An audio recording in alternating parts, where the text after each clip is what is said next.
Good afternoon, Patriots, and welcome to the 59th audio file in the audiocast series known as the Q News Patriot. I am the Q News Patriot. My name is SGAnon.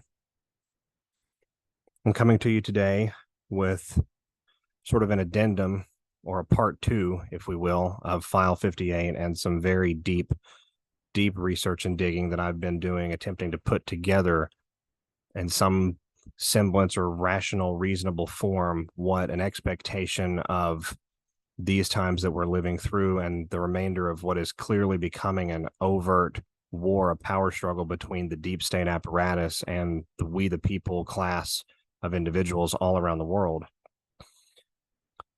And what we've been seeing, or what I've been seeing, and I think what many of you have been seeing as well, is a lot of evidence to show that there is corruption at the highest level. We sort of get that, right? We're living through false flags. We discussed climate change false flags coming in September and October of last year.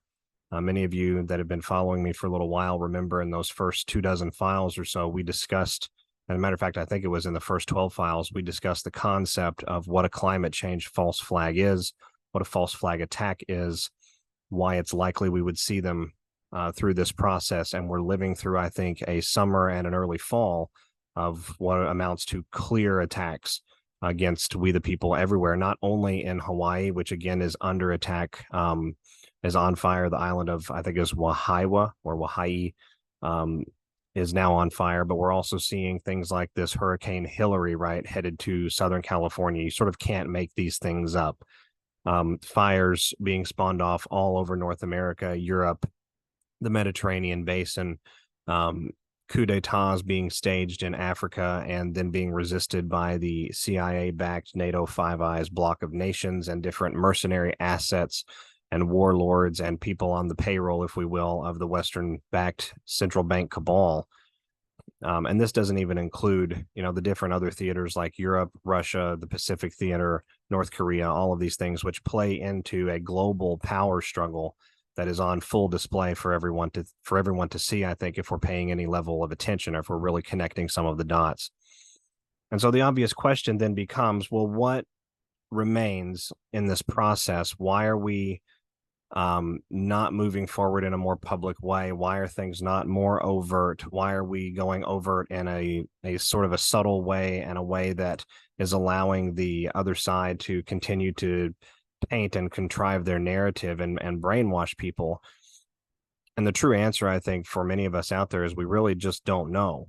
We can see that there is a struggle. We can see that there's a back and forth. We can see that there are power players and power plays that are happening and being made by those players. We can clearly see that there's a push-pull, and there's a lot of confusion on how much is left and what needs to be done. So I'm here to say a couple of things first, and then we're going to get into the meat of our file. The first thing I'd like to say is that war is messy and it's ugly. And in this process, a number of special operations have been ongoing, and many of you out there already know, to identify hostage situations, networks of the slave cartels, different safe houses, different warehouses, different intersections, junctions, and points of interchange that happen to make up what we would call the black market system, or the cabalist deep crime system. And so that entire system around the world is vast and enormous, and there is the equivalent of a civilization underground that has also been under assault by a contingent of patriotic militaries and military forces around the world, oftentimes who are split within their own fielded force and armed forces itself, because we have the military industrial complex that plays into a lot of this corruption and treason and human trafficking and just general serious human rights abuses, right? And so those operations are continuing, whether we're getting any sort of alternative media attention to them or not. We just recently had a haul of pedophiles that was a global network. More than 200 individuals identified and arrested. The official numbers reported about the number of hostages that were rescued were not accurate. There were more than 100 hostages rescued in these operations, many of them children, many of them beaten ceremoniously and ritualistically. And that's why we had such a low number reported on the number of rescues, in my own estimation. And so these rings, these networks, these deep crime syndicates all around the world and the different feeder hydras that play into them are still being assaulted in all key theaters.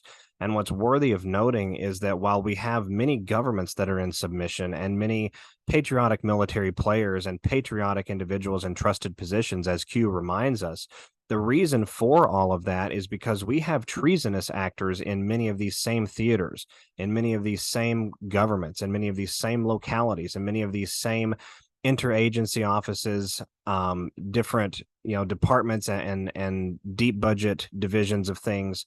Right, we're still dealing with getting the cockroaches to come all of the way out into the light, while we are also carrying forth the greatest expansive consciousness operation, expanding the consciousness operation that has ever been attempted in all of human history. And so the process, I think, is leading us to an inevitability. The enemy recognizes that what remains of enemy assets that are still hidden have to be deployed. They have to come out. They have to get in the fight. Because there is sort of a push to get all of this done. They know that their time is limited and short. They know that many people on their side are disappearing along the way, or are taking deals, or are going into submission, or they look a little different, and it's possible that they're not who they think that they are. And so we are playing an espionage war, if we can call it that, or we're waging an espionage war. And one of the things that happens in an espionage war is everyone gets the chance to show themselves.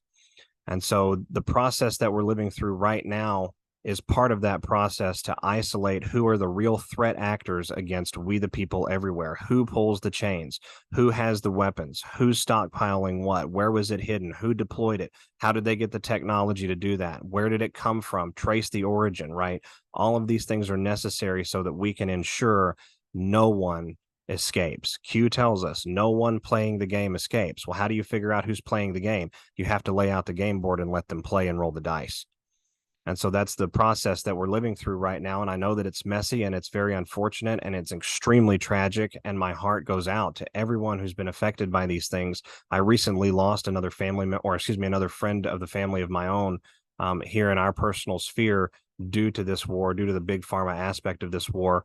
And so understanding that this process is necessary in some regards, because if any one of them with advanced capability or connections to advanced technology or a stockpile of some sort of evil substance, pathogen, or weapon system gets away, then we could end up very much in the same position again in just a generation or two. And we can't have that happen. We cannot allow that to happen. And so moving forward, we're going to see the normies' consciousness really pounded and really worked on. Let's go ahead and get right to it. As you can see on the screen here, I've put at the very top, Plandemic #2, and another forced vaccine reattempt is coming. That is my own personal estimation based on the research that I'm doing, and I'll share some of it with you now. Give me just a moment to pull it up. So we've been tracking, and Anons and Awakened Patriots have been tracking the rhetoric around new plandemics, different exercises and war games, such as catastrophic contagion, which lend themselves to the idea of a new pandemic.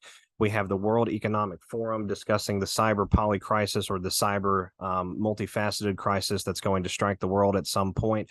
We also have the climate agenda, which takes health and pandemic preparedness into its framework and into its considerations, and overall Agenda 2030. A massive portion of that overall agenda is the forced vaccination campaign around the world, right? Now, these are all things that a person that has been watching CNN, MSNBC, the Wall Street Journal, the Washington Post, these sorts of things, these are subjects that they're already, if they're listening to this broadcast, they're having a hard time continuing, because they're not certain about the type of information, the quality of the information, and what all of this really means. Can these sorts of things actually be this diabolical? Can there actually be a coordinated effort to attack mankind? Was COVID-19 a bioweapon launched against mankind, the first shots of World War III, and sort of the culmination, the going overt of a conflict that began under the Trump presidency, with special operations happening all around the world?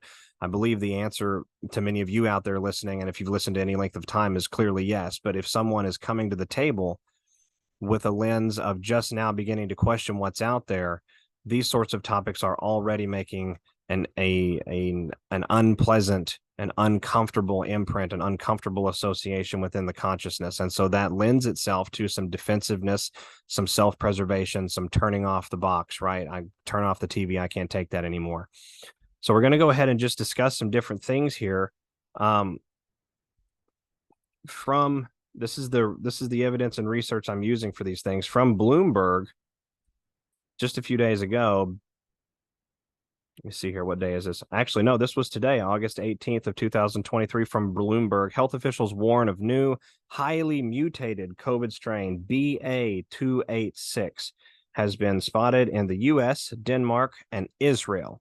Few cases reported so far. Virus has dozens of mutations.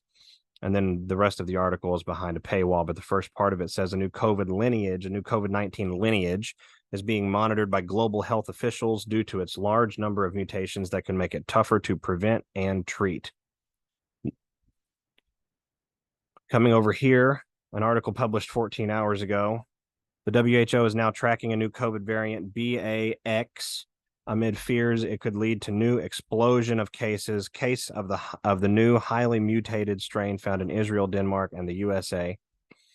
The WHO is monitoring a new coronavirus that could potentially lead to a rise in COVID-19 cases. BAX, which is also known as BA.286, was placed under the health body's monitoring list on Thursday. This was just yesterday, due to the large number of mutations that it carries.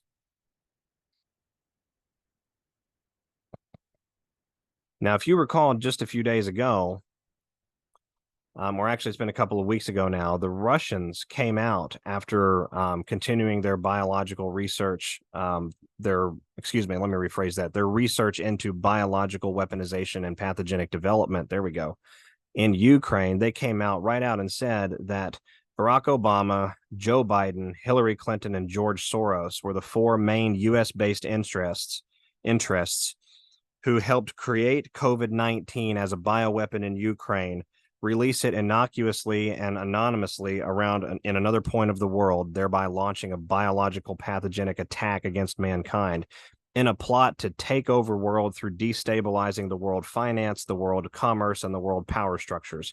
Quite a statement coming from the Russians, and they provided graphics to back it up.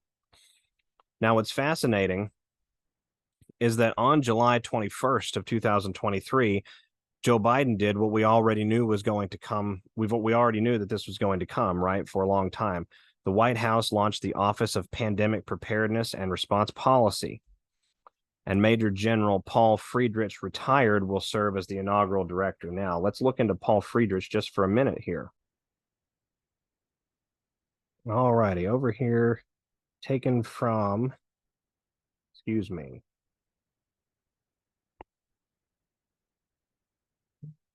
taken from the Washington Post.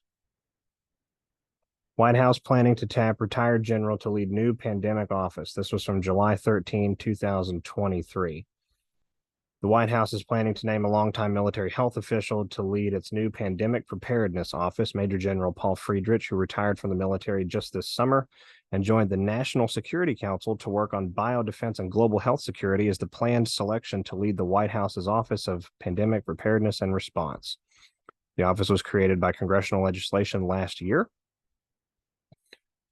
Friedrich, who served as the Joint Staff Surgeon at the Pentagon and helped coordinate the military's COVID-19 pandemic response, worked closely with the White House on rolling out coronavirus vaccines and ramping up global efforts to fight the virus. Wonderful. So he sounds a deep state, but let's just look a little bit further into it. We don't need to make rash decisions, right? So come over here. If we go to IDGA, the Institute for Defense and Government Advancement, let me see here, a profile, part of what looks to be a speaking event program.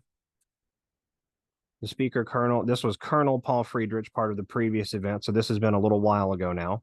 Let's see if I can find a date on it. Possibly based on that it's difficult to see. Possibly 2016-ish.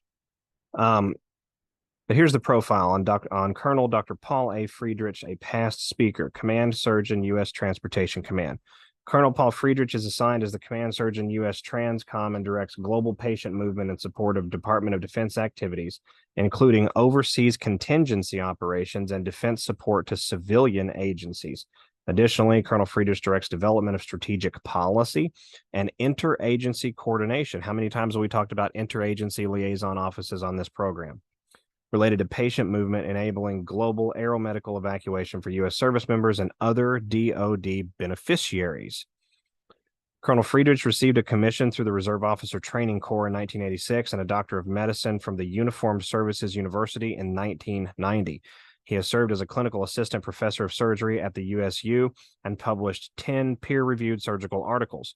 He has commanded at the squadron and group level, and units he has led earned numerous awards, including Best Air Force Hospital. While at Headquarters Air Force SG's office, Colonel Friedrich was the Air Force lead for the multi-billion-dollar TRICARE next-gen contracts and led one of the AF surgical teams, which responded to the Pentagon on September 11th, 2001. Interesting. So he responded to the Pentagon on September 11th, 2001. As the 332nd EAMDS-CC, he supported combat operations at Balad Air Base, as well as all aeromedical evacuations leaving Iraq and cared for or operated on numerous casualties. As Command Surgeon, Headquarters Pacific Air Forces, Joint Base Pearl Harbor, Hawaii, from July 2011 to July 2014, Colonel Friedrich supported 9 medical groups, 3 numbered air forces, patient movement across the Pacific, medical contingency planning, OPLAN updates, tri-service medical cooperative engagement, and here's the one that really got me, everyone, and served as Joint Task Force Support Forces Antarctica Surgeon. Prior to his current position, Colonel Friedrich was Vice Commander, Air Force Medical Operations, Joint Base San Antonio, Lackland, Texas. Incredible. So this is someone who responded to 9/11, was there that day that the missile hit the Pentagon, never came out and said that it was a missile that hit the Pentagon, supposedly treated all of the triage and things that occurred there that day. He has association with Pacific Air Forces Hawaii from July 2011 to July 2014. He's supported other different operations and expeditions that have been conducted by the military and joint force expeditions that have been conducted, including expeditions to Antarctica, where we know that a lot of this syndicate has continued to hide and deploy hidden technology, like the technology that we just witnessed recently happening in Hawaii, and I think the technology that all of us are witnessing in real time right now affecting this Hurricane Hillary. You can't make this stuff up. Hurricane Hillary, come on. And different other fires that have kicked off around the world, right? So let's take it one more step. Three's a crowd, they say. So here's an article from military.com regarding this gentleman, April 6th of 2020. So this is immediately after we saw the COVID-19 bioweapon launched on the world, immediately after World War III began. And so again, this early April of 2020, Army researchers at Fort Detrick, Maryland, Fort Detrick being the same fort, the bioweapon laboratory there run by the CIA that released anthrax against the U.S. Congress in 2001, have begun testing a potential coronavirus vaccine on animals. The first of many steps in manufacturing a widely available prevention against the virus, Department of Defense officials announced on Monday. Now, remember, this is only 2.5 to 3 months after the virus has shown up on American shores. This is only 4 months or so, 5 months at max, from the virus actually making its public appearance around the world. And so we are already developing a coronavirus vaccine, and we've already accelerated to the point of animal testing, right? The time frame there, I think, is a bit fantastical, and I think that in and of itself sort of highlights, again, for everyone out there, especially any of you that are newly awake, this was a planned event. This was harmoniously and seamlessly put together, right? We did our part to force them into disastrous cascade moves that accelerated their process to the point of self-destruction, but the process itself did carry forward. Pentagon spokesman Jonathan Hoffman told reporters during a Pentagon briefing that as of Monday, the United States Army Medical Research Institute of Infectious Disease was beginning non-human primate testing. The DoD is involved in 5 different clinical vaccine trials. In addition to supporting other federal agencies conducting their own testing, added Air Force Brigadier General Dr. Paul Friedrich. Friedrich stressed that while the vaccine testing process is moving as quickly as possible, a breakthrough treatment is still months away. Once we know that they're safe, then we expand the testing candidates, he explained. After animal testing, researchers will evaluate the medicine in a small group of people, then a larger group, et cetera, et cetera, et cetera.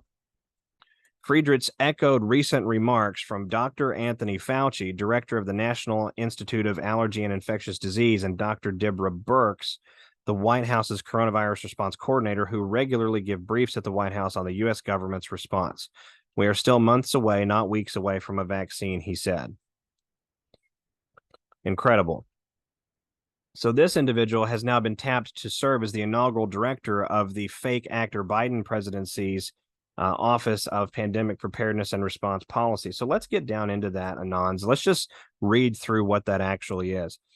Taken from whitehouse.gov, the Biden-Harris administration has made historic progress on our nation's ability to manage the COVID-19 so that it no longer meaningfully disrupts the way we live our lives. Under the president's leadership, the administration has taken significant steps to ensure all individuals have continued access to life-saving protection such as vaccines, treatments, and tests. We don't mention ivermectin, right, or hydroxychloroquine, and that the nation is well prepared to manage the risks of COVID-19 or other causes of potential pandemics in the future. So they're expecting more pandemics. They say it in the very first paragraph. They're very clear, Patriots, about what the plan is and about how this warfare process is going to play out from what remains of the deep state remnant. They intend to push forward as much as they can, probably many of them in submission, not by good actors, but by bad actors, and being forced to run sort of into the meat grinder, as it were. All right, so let's continue here.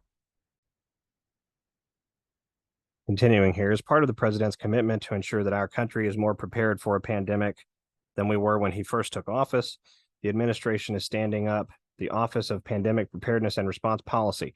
This will be a permanent office in the executive office of the president, charged with leading, coordinating, and implementing actions related to preparedness for and response to known and unknown biological threats or pathogens that could lead to a pandemic or to significant public health-related disruptions in the United States. Now, remember, nothing is unknown to these people. They manufacture disasters, war, anything negative that happens in this world is architected and orchestrated at some point, at some level. Just keep that in mind, everyone. The OPPR will take over the duties of the current COVID-19 response team, headed formerly by Deborah Birx, and the MPOX team at the White House, and will continue to coordinate and develop policies and priorities.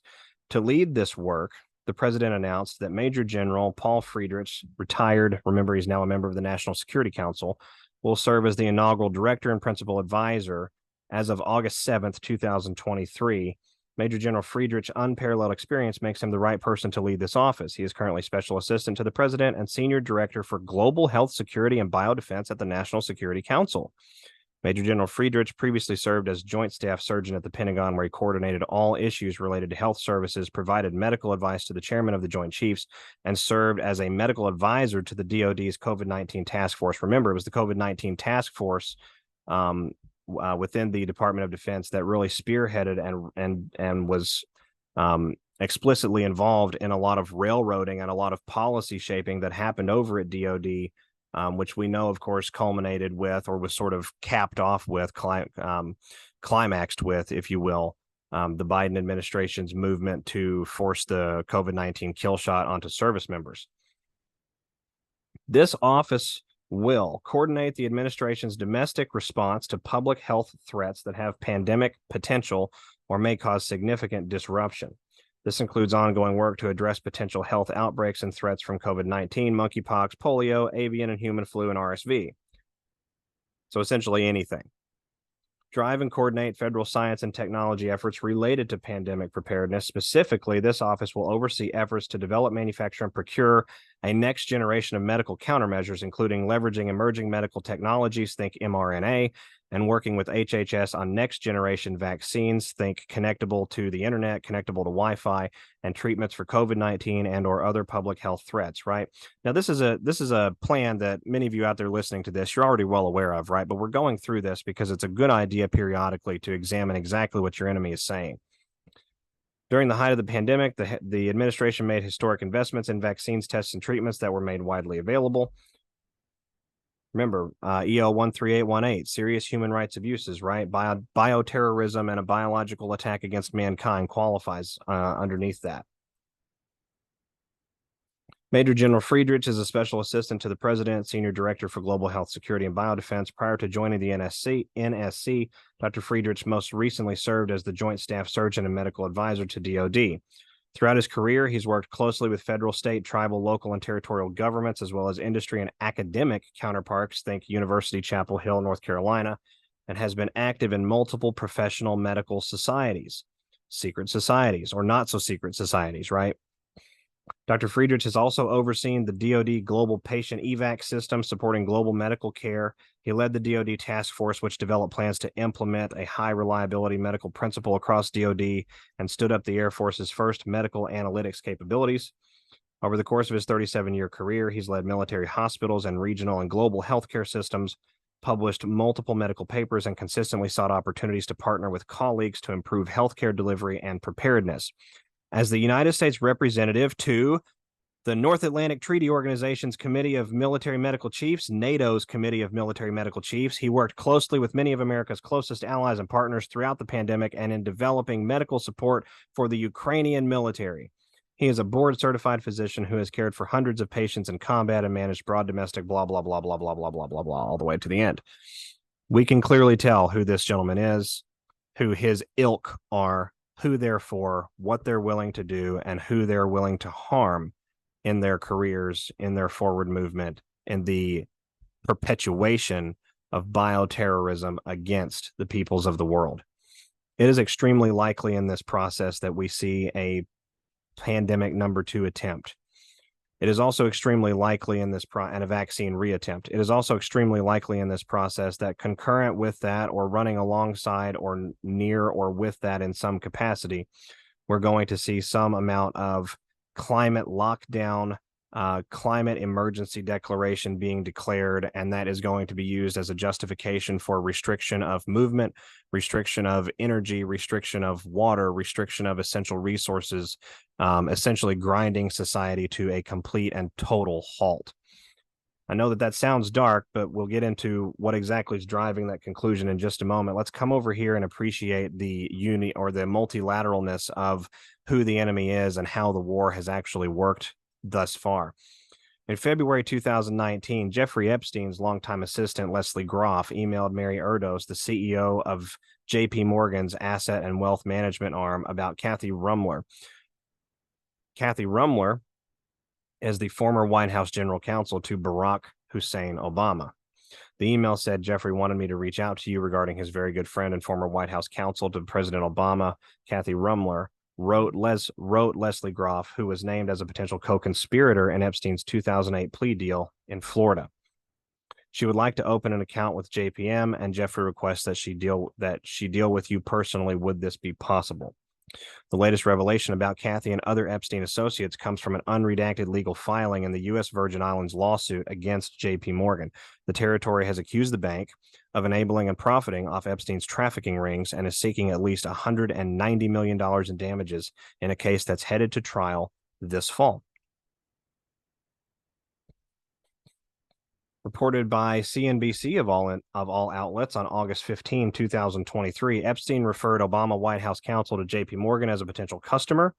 Sex predator Epstein was involved in establishing the client relationship between Obama's White House counsel, Catherine Rummler, and JP Morgan Chase in February of 2019, 4 months before he was arrested on federal charges. Rummler, who is now the general counsel for the Goldman Sachs outfit, was touted by Epstein's personal assistant to JP Morgan as a would-be customer.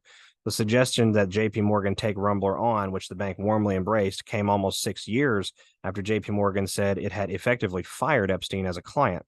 And it came 5 months before Epstein killed himself in August 2019 in a Manhattan federal jail where he was being held without bail. Now, remember, we know Jeffrey Epstein didn't kill himself, but this helps paint the timetable. Do you see the connectivity, though? We're coming back to the Obama White House, the organized blackmail pedophilia ring around the world. We know that Obama ordered $60,000 worth of hot dogs and pizza to the White House. We know what that was actually code for and what that actually meant. We know that Barack Obama is, in many cases, in many pictures, we have many photographic images that are sort of sexually explicit or that show him with individuals who are known child predators or known pedophiles. So it's not a surprise then that we would have someone like Kaleo Manuel from the Hawaii Lahaina fires, involved with the Obama administration, the Obama sphere, the Obama family, the Obama crimes, whatever you want to call it, the syndicate, as it were. Kaleo Manuel, from the Leaders Asia Pacific of 2019, Deputy Director, State of Hawaii's Commission on Water Resources. He is a member of the Obama Foundation and is actively involved with that foundation. Kaleo's the deputy director, blah, blah, blah. He believes that ancient wisdom, traditional knowledge, blah, blah, blah. We talk about saving the earth, equity, all of these different things, right? The brainwashing message that is heaped onto the world as it pertains to climate, no different than the brainwashing heaped onto the world as it pertains to medicine or as it pertains to vaccines or biological warfare or bioweapon development or all of these things, right? It's a narrative war. We can clearly see it. But the individual is coming back again to the Obama Foundation. Remember, Obama was in the news 2 or 3 weeks ago. Maybe it's been a little bit longer than that now, for the mysterious and very strange death that surrounded his personal chef, who supposedly died in 3 feet of water and was face down and couldn't get himself up. Right. He also sustained blunt force trauma, and we have a redacted police report, or excuse me, a non-existent police report for the response that occurred that day. So Obama is entering into the narrative in these last weeks already on the side of the deep state, being painted as very involved, very capable. We just saw Fox News release a clip today where they said, or excuse me, yesterday, where they were talking about supposedly the actor Biden, the host on the show actually said President Obama and then quickly corrected themselves. Now, remember, Obama himself is also on record stating that if he could just be a bug in someone's ear and they could take all the publicity and he could make all the decisions and they could shake all the hands, he would be, very, very happy with that arrangement. And Q has told us many times, welcome to the shadow presidency of Barack Hussein Obama. So this war between these different governmental factions, U.S. corporate government, Inc., right in the background, the shadow Five Eyes military intelligence community, the government stand-in in the background, the shadow government that operates the bureaucracies that we all see, that is being headed by, just in my own personal estimation, Obama or someone in that sphere, someone in those lines, someone with access to those levels of connectivity around the world, right? We can trace Obama's lineage all of the way back to the House of Saud. So he's very deeply involved in this cabal. He's a high-ranking member. He's got the bloodline to show it. So it would make sense then that this individual would be the guy. When we think back to things that he did in his presidency, what was one of the major things he did that threatened American sovereignty and national security? It was the Paris Climate Agreement. It was the Paris Accords, right? It was described as the most ambitious global climate agreement in history. One of the very first things President Trump did under the president, or in his first few days in office, his first few weeks in office, was he got us out of a number of horrible agreements. The Paris Climate Accords, of course, being one of them, right?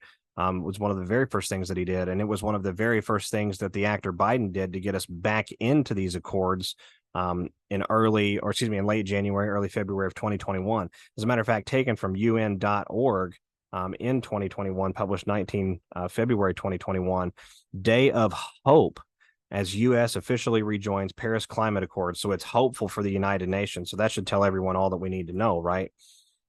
Let me see here. Paris Agreement aims to limit global temperature to 1.5 Celsius above pre-industrial levels, blah, blah, blah. And it goes out to explain what exactly that is. Let's go over here.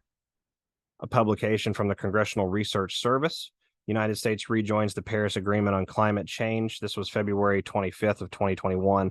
Options for Congress. On January 20th, 2021, Joe Biden accepted on behalf of the United States the Paris Agreement, an international accord to address climate change for decades to come. So this happened the very first day within the Joe Biden, fake actor presidency. This was one of the very first moves that was made by this coordinated alliance. The acceptance took effect on February 19, 2021, 77 days after the United States withdrawal took effect under the Trump administration.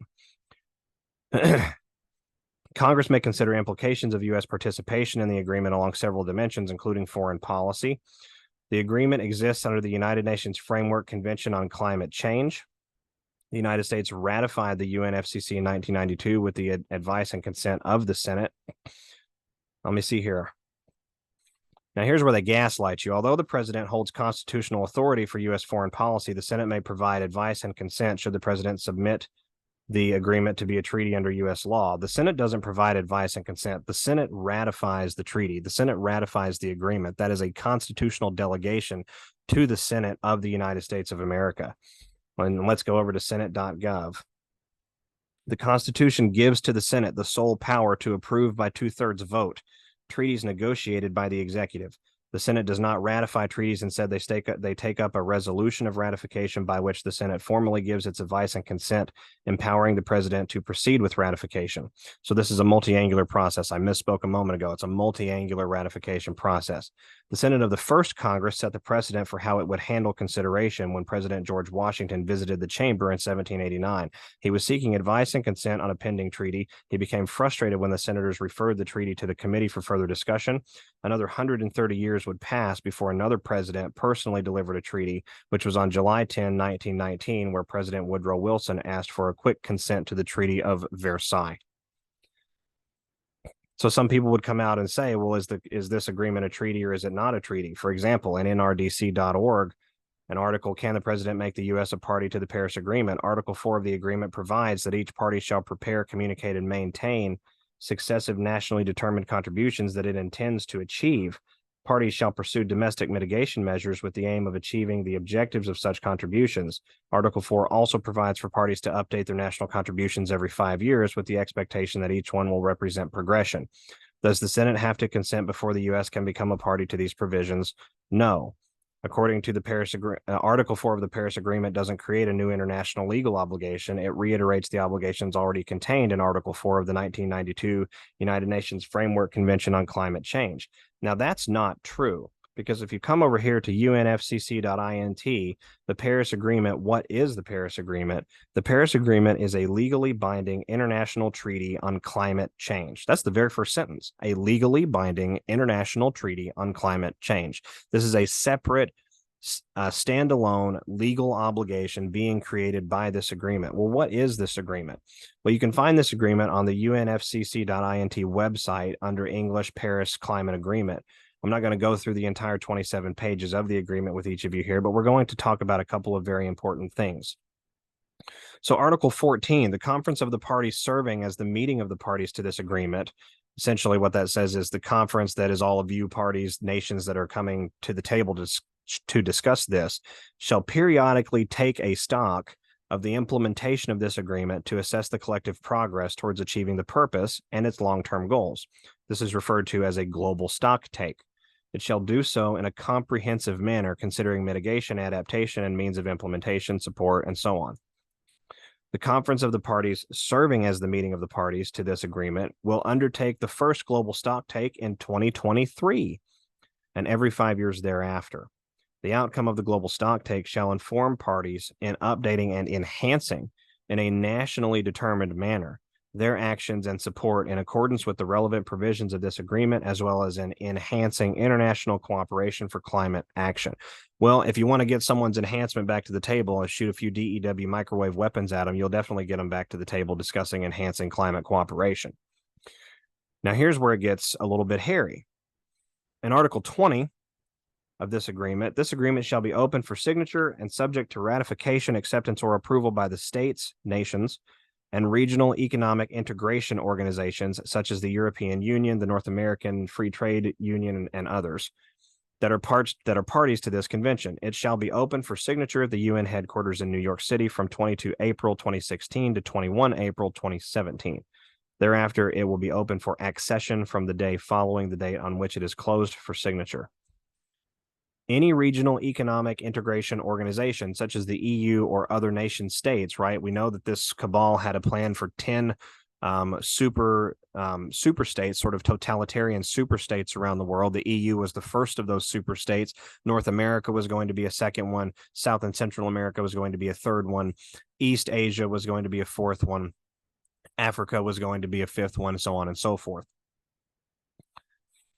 Let me see here. Any regional economic integration organization that becomes a party to this agreement, such as the EU, without any of its member states being a party, shall be bound by all the obligations under this agreement. In the case of regional economic integration with one or more member states that are parties The organization and its member states will decide on their respective responsibilities for the performance of their obligations. In other words, you don't get to choose. You are going to come along with this. In such case, the organization and the member nations shall not be entitled to exercise rights under this agreement concurrently. In other words, you must pick national sovereignty or no national sovereignty. In their instruments of ratification, acceptance, or approval, regional economic integration organizations will declare the extent of their competence with respect to the matters governed by this agreement. These shall also inform the depository, which is the UN, who shall in turn inform the parties of any substantial modification in the extent of their competence. So this represents a cessation, certainly financially, certainly economically, certainly industrially, of any sort of independence, separation, or sovereign behavior in a member nation state, because you are required to adhere to the various principles of the agreement, which of course is the spirit of any compromise agreement anywhere, whether it's at your personal family level in the dining room or at the kitchen dinner table, or whether it's at the nation state level. However, this agreement goes on to discuss nation-defined contributions, developing versus developed nations, the level of contribution developed nations must make to developing nations. In other words, a shifting of the wealth, right, around the world for the evil people, right, not for the good people. We're witnessing a redirection of wealth now and have been for many years, but not the type that these idiots have always envisioned. Remember, this agreement was published in 2016. I believe it was ratified on December the 12th. So they had a global stock take. We're going to take stock of how this has gone along. That comes this year, and it's going to come at this conference called COP28, which is going to be in the United Arab Emirates from November 30th to December 12th of 2023. It is the 28th Conference of the Parties to the UN Framework Convention on Climate Change. It will be a milestone moment for global climate action. The presidency has taken an inclusive approach to developing the theme program. Plan of action. The COP28 presidency has set out a plan of action focused on matching the highest ambition for negotiated outcomes. They have called on governments and key climate stakeholders, not we the people, right? Stakeholders, the Bill Gates, the Gates Foundations, the Zuckerbergs, the Rockefeller Foundations, all of these types of entities.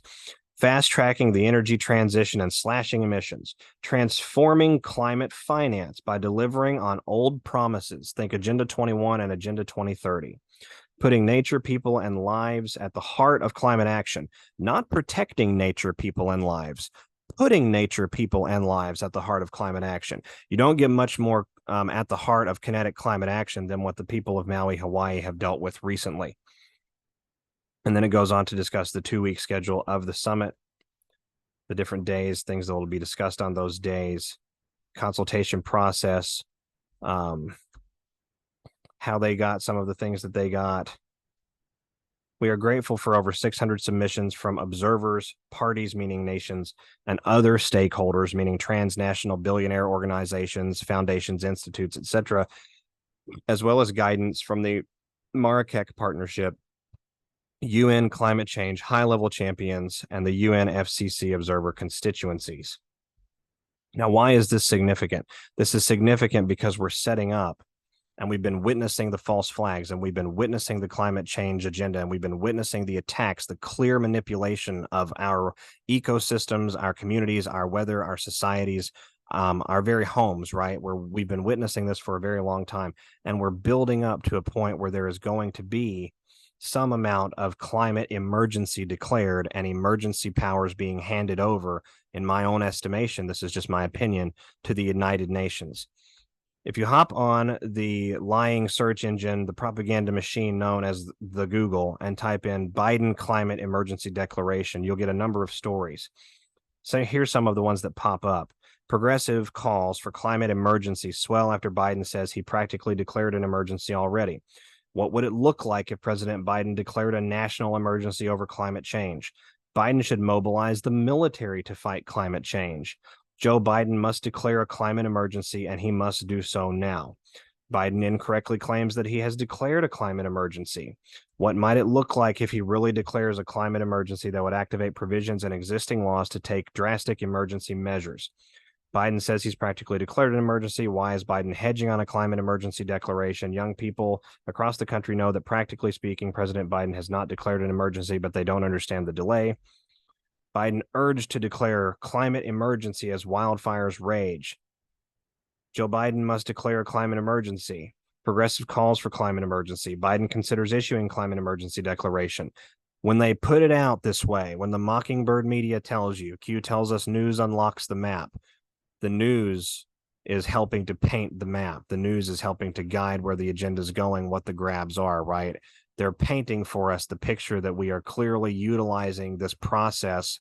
If we're looking at it from a normie perspective, we're utilizing this process. We as the deep state, not we as the Patriots, we as the deep state are utilizing this period of time to manipulate a number of different levels of society and cascade forward with an agenda. And the news tells us what's coming next. So, taken from the Heartland Institute, why is this significant? An article on 5 July 2023, so just about 6 weeks ago now, the UN is planning to seize global emergency powers with Biden's support. In September of 2024, less than 2 months before the next U.S. presidential election, and it's worth noting that that will be 10 months after this upcoming climate conference, the United Nations will host a landmark summit of the future where member nations will adopt a pact. The agreement will solidify numerous policy reforms offered by the UN over the past 2 years as part of an Our Common Agenda platform. Although there are numerous radical proposals in this agenda, perhaps none are more important than the UN plan for a new emergency platform, a stunning proposal to give the UN significant powers in the event of future global shocks, such as another worldwide pandemic. It's worth noting, I'm going to sidebar here, it's worth noting a climate emergency in the United States of America would qualify as a global shock, especially if it accompanied something like restrictions on movement, transportation, critical areas of society in a similar vein to the COVID-19 pandemic, right? Once triggered, such an emergency platform would give the UN the ability to actively promote and drive an international response that places the principles of equity and solidarity at the center of the work. The UN would bring together, quote, stakeholders, including academics, governments, private sector actors, and international financial institutions, these are direct quotes, to ensure there is a unified global response.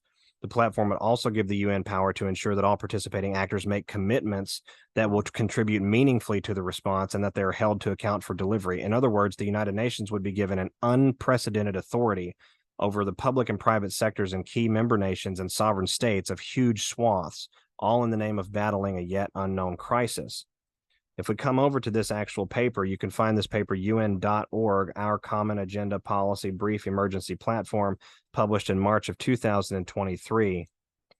The very first discussion that we have in this platform, let me go here. Where is it at? The present policy brief aims to elaborate on the proposal to respond to complex global shocks, incorporating feedback from member states and other relevant partners. The emergency platform would not be a standing body or entity, but a set of protocols that could be activated when needed. Yet we go further on in this very document and we say that the UN and only the UN gets to decide if it needs to continue the emergency conditions, if it needs to take those emergency conditions into the future. It was taken from the document here. It highlights how such shocks have the potential to undermine progress towards achieving the Sustainable Development Goals and the 2030 Agenda. Now, just so we're clear, the Sustainable Development Goals and the 2030 Agenda, that's depopulation, forced vaccination, digital transhumanistic slavery, and the end of civilization as we know it here and now. No, that's not an exaggeration. If you doubt what I just stated to you, please go and look all of these documents up yourself and read what they actually say. All right, listen to Bill Gates when he talks about reproductive health care and culling the world's population. Listen to John Kerry when he talks about shutting down farms, eliminating farming so that we can combat climate change. What happens if you eliminate farming, right? Listen to Russia when they come out and say they're engineering this again. They're planning on doing it again. When we look at things like what happened in Maui, what happened in California, what's happening in Greece, what's happening in Canada, what's happening all over the world, we're clearly seeing an attack against we the people in the form of this 2030 Sustainable Development Agenda. And it's happening in all different levels, right? Now, coming over here, what are complex global shocks? A complex global shock can be broadly understood as an event with severely disruptive consequences for a significant portion of the global population that leads to secondary impacts across multiple sectors. In the 21st century, the world has already experienced at least two complex global shocks, the pandemic and the cost of living crisis. Globalization and our increased interconnectedness have delivered many benefits over the past decades, but they have also become a potential source of vulnerability. Not every crisis or shock should be classified as complex. Some emergencies will only require a sector-specific response. Current global dynamics, such as climate change, could all interact to intensify the impact of a future global shock. Such shocks hit the most vulnerable and marginalized people on the planet hardest and leave them in a state of chronic susceptibility to future shocks. That's because they attack we the people directly. So why have we discussed all of this, Patriots? Why are we here this far into this file? All right. We're going to get to some of these other topics in just a moment. But I've been led, I think, to focus a lot on these two issues because I believe it is these two issues that are going to be the fulcrum on which our collective response going forward in this warfare scenario swings. If you see on the screen here where it says U.S. Swift fences hyperinflation is beginning, I'm going to just briefly touch on that so that I can give you the information. We'll talk more on that on the next file. I've run out of time today, and I want to get to this other issue. I think it's very important to highlight. So, just a couple of things to highlight. 2 days ago, published on CNBC, more trouble ahead for U.S. banks. We're going to come back to our other discussion in just a moment, but I want to highlight this to you real quick. Major U.S. indexes tumbled, weighed down by losses in financial sectors. Fitch Ratings warned it may downgrade the U.S. banking industry's credit from AA- to single A+. Since individual banks cannot be rated higher than the industry, major banks like JP Morgan and Bank of America would also be cut to a single A+ rating, with a trickle-down effect for smaller banks. Published just today on Reuters, Moody's downgrades Hawaiian Electric's credit to junk amid the Maui wildfire scrutiny. If you come over here and you search Bank of America credit downgrade, you get a number of articles discussing Fitch's long-term index evaluations, the Moody's evaluations, and others. There is a change happening. There is a collapse coming, if we want to call it a collapse, or a major downturn in the Western world financial systems before this process is over, and that's happening concurrently with some of the other things that we're talking about right now. I'm not a financial advisor. Again, this is just my opinion, but it's an opinion based on a considerable amount of research. Now, to the meat, to the conclusion, to the optimistic hope, to the what are we ever going to do, SG? How are we ever going to get out of this? We're going to come to that right now. We're going to talk about what I think is happening here to lead us into a bright future. All right, if we come over here to POTUS 45's TruthSocial account, we scroll back on the account over these last few days, just the activity over the last 3 to 5 days. We have incredible confirmation that POTUS 45 is well aware of the things that are going on, the stakes that are happening right now, and the type of battle and war that's being waged. And just a couple of days ago, on what appears to be the 16th of August, yes, August 16th, 2023, President Trump put out Fox News is going all out, just as they did in 2016, to figure who in this very large but failing Republican field can beat your favorite president, Donald John Trump.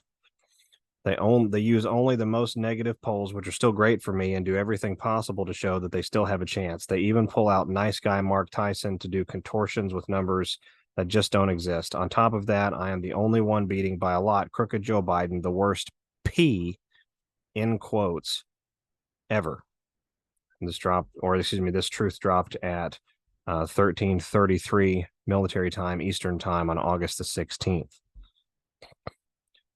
Well, an account from an Anon following the president on TruthSocial quoted, shared that particular truth that President Trump had put out and put P in quotes as the only content within the truth. They retruthed the truth put out by Donald Trump.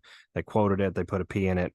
President Trump retruthed that truth, only the P, back on his profile again, interacting with the Anons, the awakening community, the we the people out there, right?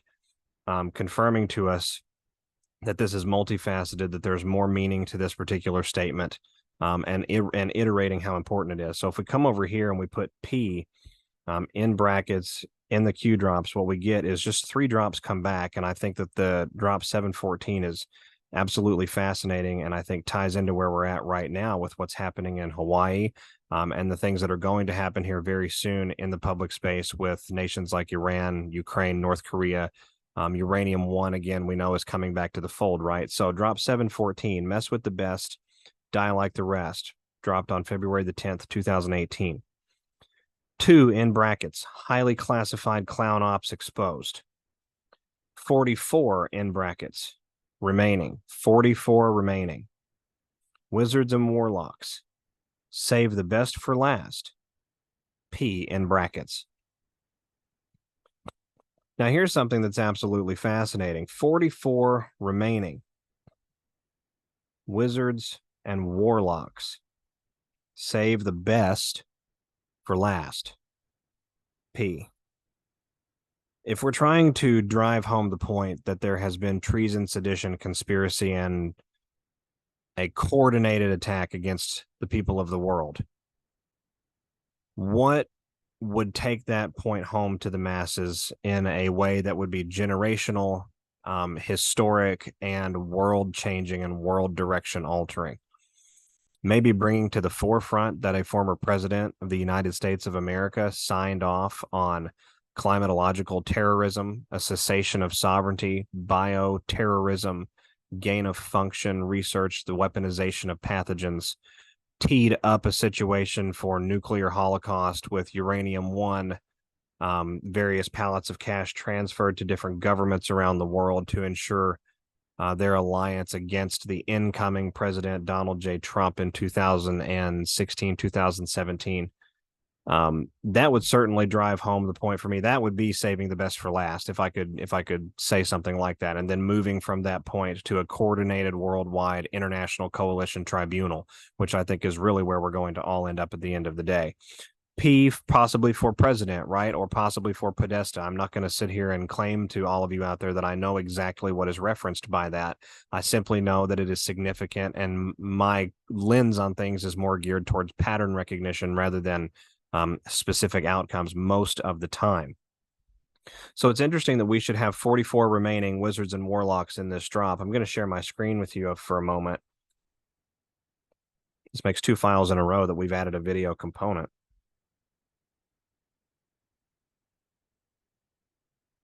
That certainly looks like a warlock to me. This was the party that Hussein Obama and John Podesta were photographically captured at, and that very much looks like a wizard or a warlock. And we know that Alice in Wonderland, Hillary Clinton, and the White Rabbit adrenochrome trafficking cartel that comes out of the House of Saud, that comes out of a lot of these other different deep state houses all around the world, these Canaanite houses that trace their lineage back to, really, they trace their lineage back to the Phoenicians and interbreeding between species, but that's a whole other topic for a different day and a different file. But this very much looks like a warlock to me. Wizards and warlocks, 44 remaining, save the best for last. We're experiencing these climatological events, and we've had Podesta back in the news as a result of these events, as a direct result of these events, discussing the impact of climate change on energy. There are hints, rumors circulating throughout the internet space that are discussing the idea that Podesta will be involved in essentially the crippling or the stopping or the halting of U.S. energetic infrastructure, which effectively stops society. And we know what Q tells us about John Podesta, right? We don't need to get into that on this particular program. So I find that fascinating, that we're highlighting that from President Trump. I think that's an encouraging, and I think that's optimistic, and it's heartening for me, if you will, to find that connection and to see that connection and the clear ode to Anons. But what else am I drawing some optimism from on this particular file in the face of all of the things that we've talked about? Well, I'll tell you. we had a truth come out. Of course, President Trump is known for misdirection, right? But we had a truth come out a few days ago where he was discussing that they would release a report on a rigged and stolen election in Georgia, an irrefutable and overwhelming evidence, right? And that they were going to hold a press conference from Florida to do so. Then on August the 17th, just yesterday at 8:01 p.m., rather than releasing the report on the rigged and stolen Georgia 2020 presidential election on Monday, my lawyers would prefer putting this, I believe, irrefutable and overwhelming evidence of election fraud and irregularities in formal legal filings as we fight to dismiss this disgraceful indictment by publicity and campaign finance seeking DA who sadly provides over record-breaking murder and violent crime. Therefore, the news conference is no longer necessary. In other words, this was a put it out, draw it back. This was a bait. This was cheese. This was, here you go, rats, come on out and look here, not there, right?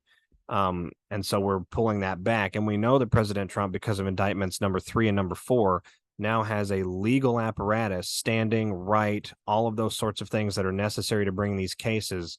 All right, he has a legal framework to discuss the 2020 presidential election. He's gone on air saying, I need one more indictment to win this election, and this election is closed out, right? I don't believe he's referring when he says that, and he said that several times now, both on TruthSocial and in public, actually addressing crowds. I don't believe that he has that he's meaning the 2024 election. And I know that that sounds crazy, but let me read to you another truth that I just found earlier in the research for this particular file. Again, on August 17th, 2023, all right, 7:43 a.m. So this would have been that morning, prior to the morning where President Trump withdrew the notice for the news conference, or prior to that truth, excuse me. He puts out this: remember, all of these indictments, federal, state, and local, were conceived and generated by crooked Joe Biden and his staff of radical left lunatics and thugs for purposes of interfering with the 2020 presidential election. None of these trials should be allowed to begin prior to the election. Republicans must get tougher and smarter fast. In other words, we are turning back the clock. This is not going to be a standard election year as if there ever was one, right? We have the communications clear from President Trump and from others, such as Kash Patel and different individuals, highlighting things like blackout, shutdown, things have to be federally taken over, right? President Trump has discussed a federal takeover of Washington, D.C. in this process, which leads me to a fascinating point. We've got these legal frameworks, right? We have this legal structure. We have the duly elected president of the United States, the commander-in-chief, I believe, of the current, of a component of loyalist U.S. military, U.S. armed forces, Q clearance Patriots, and individuals that are empowered in a special operational capacity, right? We've got those things, but now we have a legal standing within the system itself to transfer, or excuse me, to bring into the public space, the public record, the historical record, the annals of history, all of this evidence of election fraud. And what sort of evidence might President Trump present as a result of election fraud? What evidence might President Trump be talking about when he comes out and says that we have irrefutable and overwhelming proof of election fraud in Georgia or in different areas and different municipalities, right? Where will the evidence come from? What will the discovery process look like? I think that's a worthwhile question. And I remind everyone out there that Q drop number 2, the very second drop from October 28, 2017, Mockingbird, HRC detained, not arrested yet. Where is Huma? Follow Huma. This has nothing to do with Russia yet. Why does POTUS surround himself with generals? What is military intelligence? Why go around the 3-letter agencies? DOJ, FBI, etc. What Supreme Court case allows for the use of military intelligence versus congressional, assembled, and approved agencies? Who has ultimate authority over our branches of military without approval conditions? Without approval conditions unless 90 plus in wartime. What is the military code? Where is AW being held and why? POTUS will not go on TV to address nation. POTUS must isolate himself to prevent negative optics. POTUS knew removing criminal rogue elements as a first step was essential to free and pass legislation. Who has access to everything classified? Do you believe HRC, Soros, Obama have more power than Trump? Fantasy. Whoever controls the office of the presidency controls this great land. They never believed for a moment that they, Democrats and Republicans, would lose control. This is not R versus D. Why did Soros donate all his money recently? Why would he place all his funds in an RC? Mockingbird 103017. God bless fellow patriots. What Supreme Court case allows for the use of military intelligence versus congressional assembled and approved agencies? I found that interesting, so I went and did some digging on that. And I'll be honest, I'm not fully fleshed out on that, but I found things that are interesting enough that I think it's worth bringing to you patriots' attention, because I think it's playing into exactly what's happening with these counterintelligence operation, special operation indictments that are occurring with President Trump.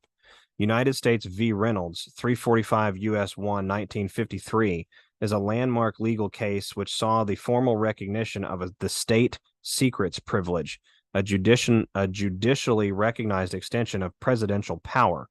The U.S. Supreme Court confirmed that the privilege against revealing military secrets is well established in the law of evidence. The state secrets privilege is an evidentiary rule created by the U.S. legal precedent. Application of it results in exclusion of evidence from a legal case based solely on affidavits submitted by the government, stating that court proceedings might disclose sensitive information which might endanger national security. U.S. v. Reynolds, which involved alleged military secrets, was the first case that saw formal recognition of the privilege. Now, remember, this ties back to presidential privilege.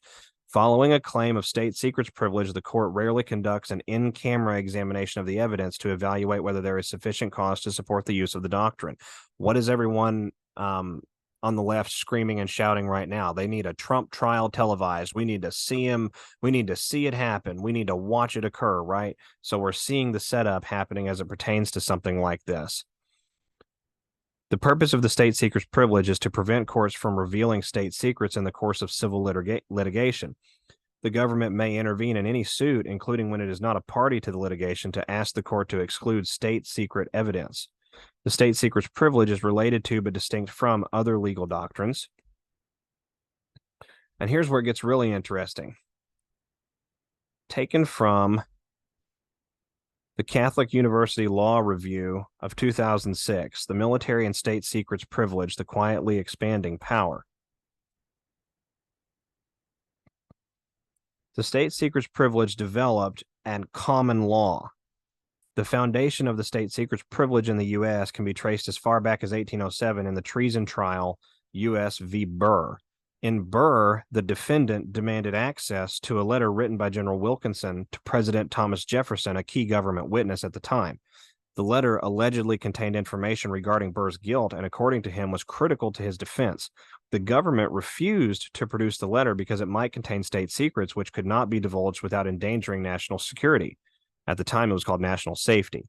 Ultimately, the court did not have to answer the state secret issue, but stated in dictum that if the letter contained information that would be imprudent to disclose, if it be not immediately and essentially applicable to the point, it would be suppressed. In 1875, the Supreme Court confronted the state secrets privilege issue in Totten v. United States. In Totten, the plaintiff sought compensation from the government for work he performed as a wartime spy. The court formally recognized that public policy forbade a case to proceed where the trial would inevitably lead to the disclosure of matters which the law itself regards as confidential, based on the plaintiff's wartime duties. Both employer and agent must have understood that the lips of the other were to be forever sealed, respecting the relation of either to the matter.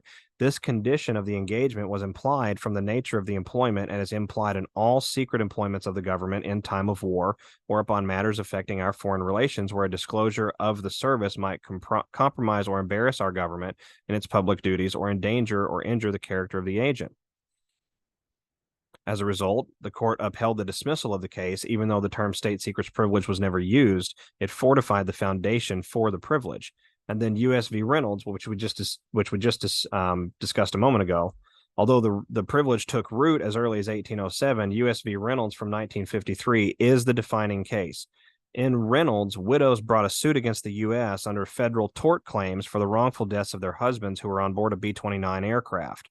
The widows sought production of the Air Force's official accident report. The government refused to supply, stating that it could not do so without seriously hampering national security. In its analysis, the Supreme Court explicitly recognized that the privilege against revealing military secrets is well established in the law of evidence. In a few short sentences, the court laid out the guidelines for invocation of the state secrets privilege. The court began by explaining that the privilege belongs to the government and must be asserted by it, but urged that it is not to be lightly invoked. The court explained that there must be a formal claim of privilege lodged by the head of the department which has control over the matter after actual personal consideration by the officer. Of critical importance, the court established the judiciary as the final check on the use of the privilege when it stated that the court itself must determine whether the circumstances are appropriate for the claim of privilege. The court recognized, let's go back here, lost my place there. Where are we at here? The court recognized that making the judiciary a safeguard on the executive use of privilege created a circular problem. The court wanted the judiciary to be a final check on this enormous power, but had to do so without forcing disclosure of the very privilege designed to be protected. Thus, the court created a formula of compromise whereby the judiciary had control but could not automatically require complete disclosure to evaluate the merits of a state secrets privilege claim. The court created a hypothesis where even a judge alone in chambers would not be permitted to see certain state secrets if there was reasonable danger that doing so would jeopardize national security. Applying this formula of compromise to the facts of the case, the court overruled the trial and appellate courts, holding that the Secretary of the Air Force did not need to submit the accident report or the statements as evidence. Through this holding, Reynolds more clearly defined the contours of the privilege. So what we're discussing here is a Supreme Court case that is wholly and completely built, or a precedent, I should say, that is wholly and completely built on an issue of national security and a state secret that would compromise national security, right? In this type of a trial, we have the government indicting President Trump on a litany of different charges, on a number of different ridiculous charges, from everything from espionage to racketeering to discussing the election when they say supposedly, quote, that he knew it wasn't fraudulent, even though we know that that's never been the case. They raided Mar-a-Lago to try and get the FBI documents that pertained to the executive orders and emergency action measures that President Trump took as the 45th president of the United States and through the devolution process to put our country into a cog situation, right? And to establish two separate side-by-side moving forward sort of rail cars, if you will, where eventually the two separate tracks are going to have to merge again back into one track, and we have to decide which car we're all going to be on and be a part of, right? This is part of that process. What happens when the government that is attempting to bring all of these charges against President Trump rules against President Trump at the circuit, state, district, federal level, the U.S. court level, right? And I think that's a reasonable assumption to be made because this has to be appealed. This is eventually going to get to the Supreme Court, and I think that's going to happen through an appeal process. I'm just giving my opinion. But hypothesize with me just for a moment. What would happen if the government rules against President Trump? We get to the Supreme Court through an appellate's process or some sort of expedited review process, and the very election that these fraudulent individuals and the deep state bureaucracy are attempting to imprison Trump over for talking about, if they come out and invoke the state secrets privilege, and we have President Trump with military intelligence that can either validate or invalidate that particular privilege, and he would have had at the time, because we're talking about the period of time immediately after the 2020 election, he would have had constitutional standing, constitutional basis, constitutional and U.S. Code and Title 10 access to all matters of military intelligence and national security that pertained to any of his personal executive orders or the security of the United States.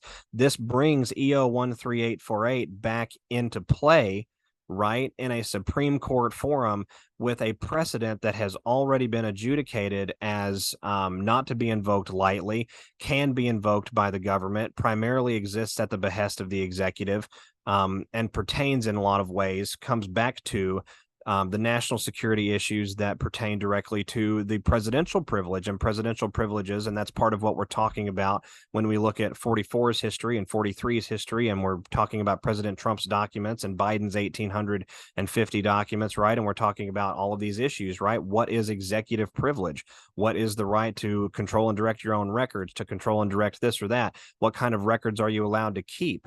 What sort of things would turn out if the Supreme Court of the United States were to adjudicate that certain information, certain evidence as supplied by the United States military collected at the time of a former administration, but pertaining to a case right now about an election involving that administration? What happens if the Supreme Court comes out and says, this doesn't qualify as a state secrets privilege. This is in the public interest and in the interest of national security to actually see and disclose, right? This process is being played out in a way to reverse a lot of the capture and spell work and the overall medium of behavior and conduct that has occurred within our society and within our nation and within our judiciary and within our institutions for a very long time. And it's worth noting at the beginning of our file today, what did we discuss? We discussed the idea, we discussed and proved out that the military is part of the military-industrial complex, right? We have schisms, we have splits, we have individuals who are given different mission orders coming from different command structures. We have special operators and special operations that are moving around the world, coordinating with worldwide powers to take down the Hydra, which itself includes some within their own rank and file. That is part of this process. When Trump left office optically in January of 2021, we put into motion a series of events that would cause the deep state Hydra to fail. But the Hydra was not dead at that time. The Hydra, the remaining heads of the Hydra, if we will, many of them got sucked out into the light because of how we handled continuity of government and the 2020 election and the 2021 Joe Biden fake inauguration and everything we've done since then. We have highlighted not only to the public, but also to our side, an enormous level of disclosure, declass, and battlefield reconnaissance that's relevant to the mission at hand. But there is still a mission at hand that has to be completed. Part of that is the awakening. But the biggest portion of that, I believe, is the kinetic drop of all of the different sinews and collective tissues that make up the beast worldwide. So, Patriots and Anons, I know it's been a really, really long file today. I know we've had a lot that we've talked about. I hope that this has been encouraging for you. I'm going to leave you on perhaps what is the most encouraging note for me, a video that surfaced recently in regards to the Maui event that occurred on 8/8. I'm going to share this with all of you. It highlights, I think, in stunning visual display, that there are multiple angles to the realities at play, that there is a war being fought, that we are winning the war, but we are still faced with dragging out the remaining cockroaches and putting to rest sort of forever all of the different facets of the deep state monster that has enslaved the world for so long. And that is a process, and it does take time. But here we go. We're going to pull this up here. And I hope that it will play loudly enough for all of you to hear it.